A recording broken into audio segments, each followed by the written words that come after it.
नमस्कार, स्वागत है आप सबका। आप देख रहे हैं मेरा मध्य प्रदेश। मैं हूं पुनीत पाठक और दिन भर की प्रदेश की बड़ी खबरें विस्तार से दिखाते हैं। पेगासस स्पाईवेयर के जरिए जासूसी करवाने को लेकर जो आरोप प्रत्यारोप का सिलसिला चल रहा है, इसमें मुख्यमंत्री शिवराज ने कांग्रेस पर जमकर हमला बोला। विपक्ष की साजिश इसे बताते हुए कहा कि भारतीय लोकतंत्र को बदनाम करने की एक अंतर्राष्ट्रीय साजिश है।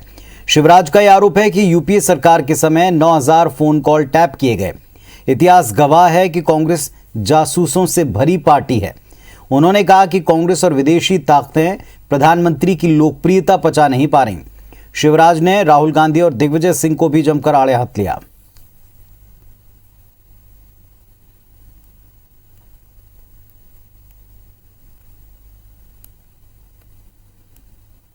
श्रीमान राहुल गांधी जी खुद राजनीतिक रूप से शून्य हैं।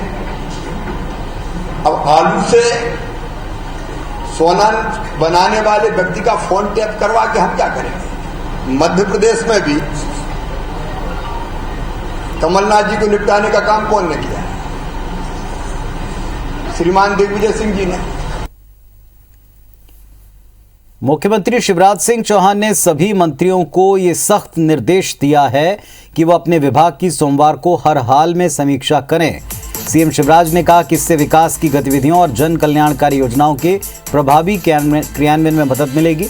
मुख्यमंत्री ने निर्देश दिया कि मंगलवार को कैबिनेट की बैठक रहती है, इसीलिए सभी मंत्री सोमवार मंगलवार छोड़कर अन्य दिनों में अपने प्रभार के जिलों में प्रवास के कार्यक्रम रखें।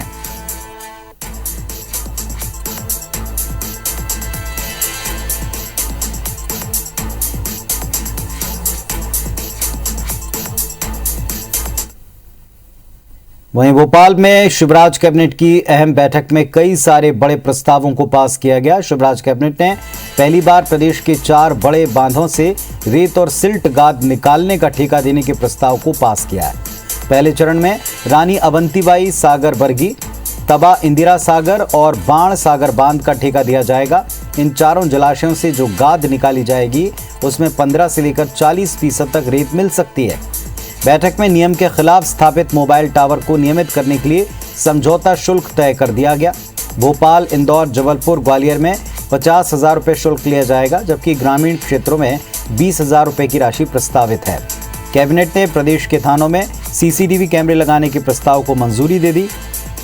इसके अलावा छतरपुर के बक्सवाहा में एक नया ITI खोलने का फैसला भी लिया गया।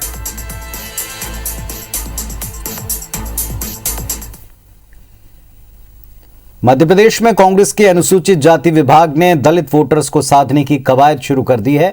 अगले महीने विधानसभा का मानसून सत्र शुरू होने जा रहा है, लिहाजा कांग्रेस ने दलितों के खिलाफ हिंसा के मामले में सदन के भीतर सत्ता पक्ष को घेरने के लिए विधायकों को जिम्मेदारी दी है।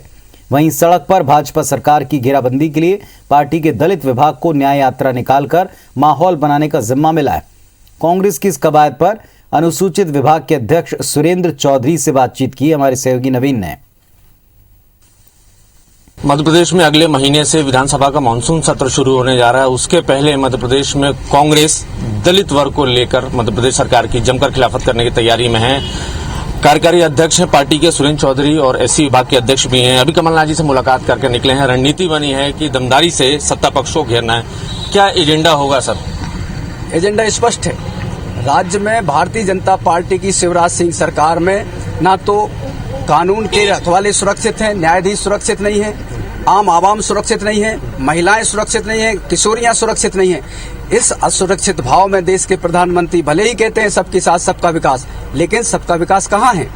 इस हालात में माननीय कमलनाथ जी ने यह फैसला किया है कि सरकार द्वारा जिस तरीके से हमारे वंचित वर्ग के साथ जो अन्याय, अत्याचार, अनाचार, उनका आर्थिक शोषण किया जा रहा है, उनके आर्थिक विकास की योजनाएं बंद की जा रही हैं, अनुसूचित जाति वित्त विकास निगम को बंद किया जा रहा हो, इन सारे मुद्दों को लेकर पूरे मध्य प्रदेश में अनुसूचित जाति विभाग कांग्रेस कमेटी पूरे प्रदेश में जाएगी और लास्ट में माननीय कमलनाथ जी की अगुवाई में 9 तारीख को विधानसभा जो सत्र चालू होगा, उस सत्र के चलते हम सरकार के खिलाफ यहाँ एक बड़ा प्रदर्शन करेंगे। जाहिर है कांग्रेस की तैयारियां पूरी हैं। मध्य प्रदेश के विधानसभा के मानसून सत्र में सत्ता पक्ष का घेराव करने के लिए पार्टी पूरे प्रदेश में न्याय यात्रा निकालेगी और उसका समापन कमलनाथ की मौजूदगी में होगा।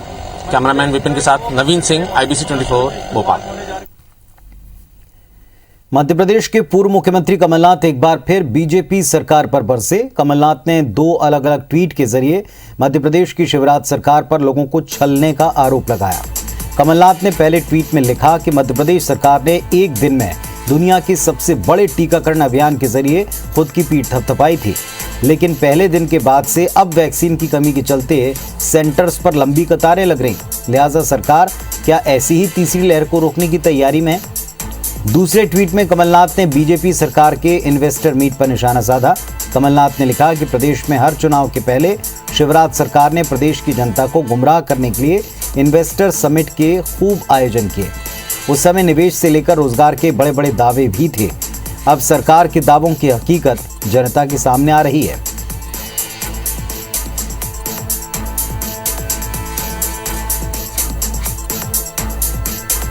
तो पूर्व सीएम कमलनाथ ने रोजगार के मसले पर, जो उद्योग नहीं स्थापित हो पाए उस मसले पर सरकार को घेरा है। इसके अलावा वैक्सीन की कमी पर भी निशाना साधा है। मध्य प्रदेश सरकार ने राज्य स्तरीय पुरस्कारों की राशि को बढ़ाते हुए 2 गुना कर दिया। प्रतिभावान खिलाड़ियों को प्रोत्साहन देने और उन्हें पुरस्कृत करने के मकसद से शिवराज सरकार ने फैसला किया है, जिसके मुताबिक 2021 के खेल पुरस्कारों में खिलाड़ियों को मिलने वाली पुरस्कार की रकम 2 गुनी कर दी जाएगी। अब एकलव्य पुरस्कार के लिए 1 लाख रुपए, विक्रम, विश्वामित्र, स्वर्गीय प्रभास जोशी पुरस्कार और लाइफ टाइम अचीवमेंट पुरस्कार के लिए 2 लाख रुपए प्रदान किए जाएंगे। पहले एकलव्य पुरस्कार के लिए 50,000 रुपये और बाकी पुरस्कारों के लिए 1 लाख रुपए की सम्मान निधि दी जाती थी। खेल एवं युवा कल्याण विभाग ने साल 2021 के खेल पुरस्कारों के लिए ऑनलाइन आवेदन 31 जुलाई 2021 तक आमंत्रित किए हैं।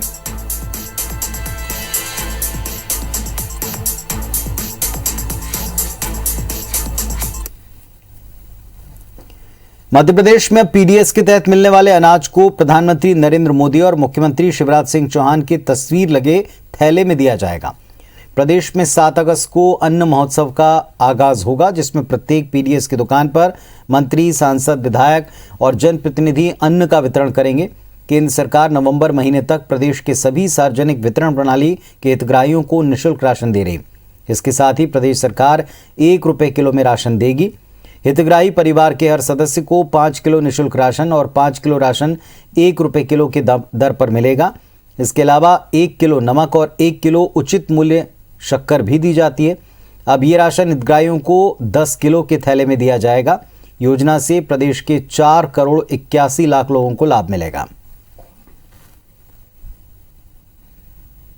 माननीय मुख्यमंत्री शिवराज सिंह चौहान साहब ने राशन को व्यवस्थित ले जाने के लिए हम बैग देंगे, बहुत सुंदर सा, जिसमें माननीय प्रधानमंत्री जी का चित्र, माननीय मुख्यमंत्री जी का चित्र ऐसे लगा के हर परिवारों में अच्छे ढंग से राशन ले जाए। थोड़ा उत्सव टाइप का माहौल रहे, उत्सव रहे, एक अन्न उत्सव करके रूप में हम लोग प्लान किए हैं। ग्वालियर में बन रहे 1000 बिस्तरों वाले अस्पताल को लेकर विवाद शुरू हो चुका है। खास बात यह कि विवाद भारतीय जनता पार्टी के अंदर है। बीजेपी चाहती कि अस्पताल का नाम श्यामा प्रसाद मुखर्जी या फिर अटल बिहारी वाजपेयी के नाम पर रखा जाए। वहीं सिंधिया समर्थक इस अस्पताल का नाम माधवराव सिंधिया के नाम पर रखना चाहते हैं। दरअसल 5 मार्च 2019 को ज्योतिरादित्य सिंधिया ने अस्पताल का भूमि पूजन किया था। उस दौरान बीजेपी ने हंगामा भी किया था। तत्कालीन स्वास्थ्य मंत्री विजयलक्ष्मी साधो ने माधवराव के नाम पर ही अस्पताल का नाम रखने पर हामी भरी थी, लेकिन अब नाम को लेकर चिट्ठियों का दौर शुरू हो चुका है। ग्वालियर सांसद ने सीएम को पत्र लिखकर श्यामा प्रसाद मुखर्जी के या फिर बीजेपी के वरिष्ठतम नेता भारतीय जनता पार्टी के सीनियर लीडर वाजपेयी के नाम पर अस्पताल का नाम रखने की मांग की है। कांग्रेस माधवराव के नाम पर अब भी समर्थन दे रही है।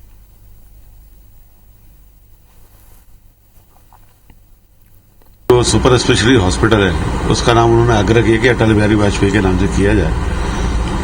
अटल बिहारी वाजपेयी और डॉक्टर मुखर्जी दोनों का भारत की राजनीतिक समाज में एक महत्वपूर्ण योगदान है। अटल जी की ग्वालियर कर्मभूमि रहा है और मुखर्जी जी यहाँ प्रवास पर आए थे तब जनसंघ की स्थापना हुई थी। भारतीय जनता पार्टी के अटल बिहारी वाजपेयी जी भी हैं, श्यामा प्रसाद मुखर्जी भी हैं।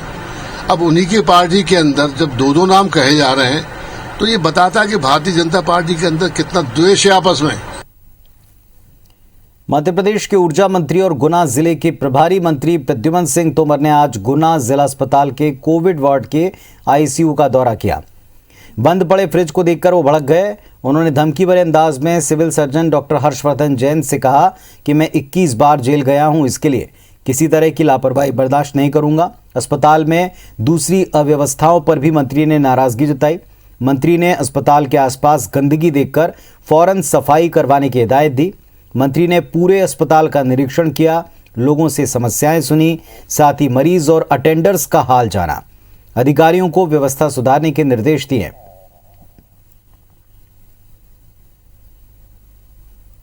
मैं 21 बार जेल गया हूँ इसके लिए, 21 बार। मैं प्रणाम कर रहा हूँ आपको द्वितीय बार। ये घोर लापरवाही मैं बर्दाश्त नहीं करूँगा। कोरोना की तीसरी लहर की आशंका को देखते हुए नगरीय निकाय चुनाव को आगे बढ़ाने की मांग हो रही है। जबलपुर के एक सामाजिक संगठन ने हाईकोर्ट में याचिका दाखिल की। याचिका में कहा गया कि कोरोना काल में हुए विधानसभा चुनाव के बाद कोरोना की दूसरी लहर घातक साबित हुई। याचिका में कहा गया कि प्रदेश के कई जिलों में कोरोना के डेल्टा वेरिएंट से पीड़ित मरीज मिल चुके हैं। तीसरी लहर की आशंका खत्म होने तक निकाय चुनाव को आगे बढ़ाना चाहिए। याचिका में राज्य सरकार और निर्वाचन आयोग को भी पक्षकार बनाया है। याचिका पर जल्द सुनवाई हो सकती है। हमारे मध्य प्रदेश में दमोह का जो उपचुनाव हुआ उसके कारण 1000 लोगों की मौत हुई कोरोना से। तो हमारा ये कहना है, इस सब को देखते हुए हमने इसका विरोध किया है कि माननीय न्यायालय सरकार को एक डायरेक्शन दे कि अभी कोरोना की तीसरी लहर को देखते हुए जब तक कोरोना कम नहीं हो जाता किसी भी प्रकार के चुनाव ना कराए जाएं। मध्य प्रदेश में भले ही कोरोना संक्रमण कम होता जा रहा हो, लेकिन प्रदेश से सटे अन्य राज्यों में लगातार बढ़ रहे कोरोना संक्रमण ने सरकार की चिंता बढ़ा दी। चिकित्सा शिक्षा मंत्री विश्वास सारंग ने बताया कि कोरोना की तीसरी लहर की संभावना को देखते हुए मुख्यमंत्री शिवराज सिंह चौहान ने बैठक की, जिसमें अन्य राज्यों से जो सीमावर्ती जिले लगते हैं वहां सावधानी बरतने के निर्देश दिए। यदि संक्रमण बढ़ा तो पहले की तरह प्रतिबंध लगा दिए जाएंगे। गृह मंत्री नरोत्तम मिश्रा का कहना है कि कोरोना संक्रमण से निपटने के लिए सरकार अपने स्तर पर कई तैयारियां कर रही है। फिलहाल प्रदेश में कोविड संक्रमण को लेकर हालात काबू में हैं। प्रदेश में सिर्फ 179 एक्टिव केस बचे हैं। वो राज्य जहां बहुत तेजी से अभी भी कोरोना के पॉजिटिव केस आ रहे हैं, उनसे जुड़े हुए हमारे जिलों में हमें एहतियात बरतना ही है। इसलिए हमें चिंता भी करनी है और तैयारी भी करनी है। रिकवरी दर हमारी 98.8 बनी हुई है और जैसा आप सबको विदित है कि हमारे टेस्ट पूरे मध्य प्रदेश के अंदर 70,000 के आसपास हम रोज कर रहे हैं। मध्य प्रदेश में घर घर बिजली पहुंचाने की सौभाग्य योजना में करोड़ों के घोटाले की जांच लगभग पूरी हो चुकी है। इस मामले में अब मध्य प्रदेश पूर्व क्षेत्र विद्युत वितरण कंपनी के 79 इंजीनियर्स पर जल्द एक्शन हो सकता है। बता दें कि घोटाले में फर्जीवाड़ा कर बिना काम किए कागजों पर विद्युतीकरण बता दिया गया। कहीं पुराने खंभों और ट्रांसफार्मर को नया बताकर करोड़ों का भुगतान किया गया।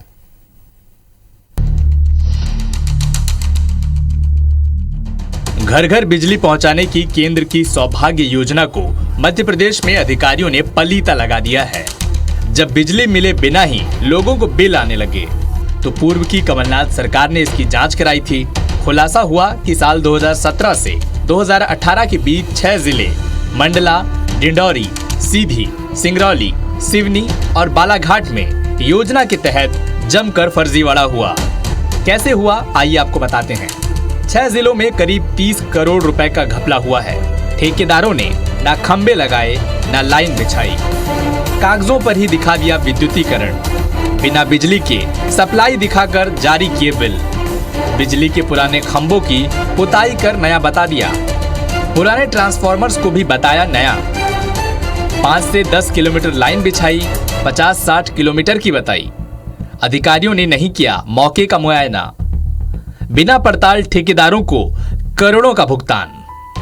मध्य प्रदेश पूर्व क्षेत्र विद्युत वितरण कंपनी के मैनेजिंग डायरेक्टर वी किरण गोपाल के मुताबिक घोटाले की जांच लगभग पूरी हो गई है।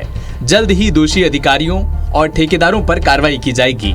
वहीं जिन ठेकेदारों ने सही काम किया उन्हें भुगतान शुरू कर दिया गया है।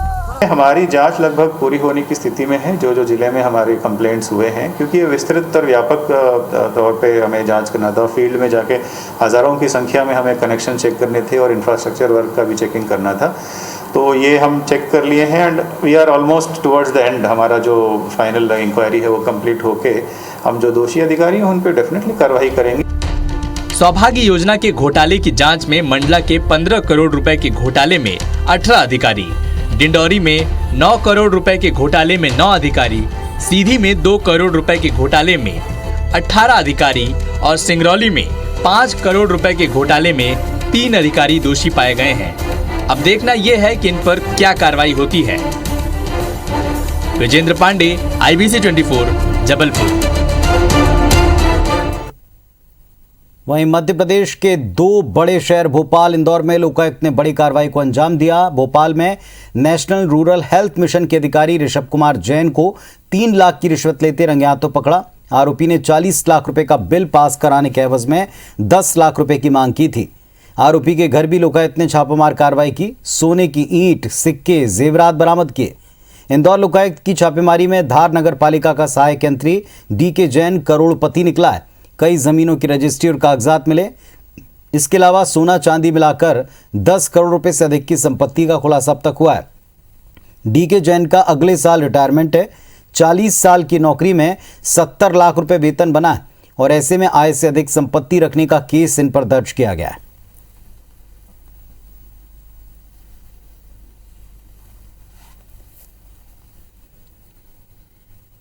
तो इस बुलेटिन में फिलहाल इतना ही। खबरों अपडेट्स के लिए आप देखते रहें IBC 24। नमस्कार।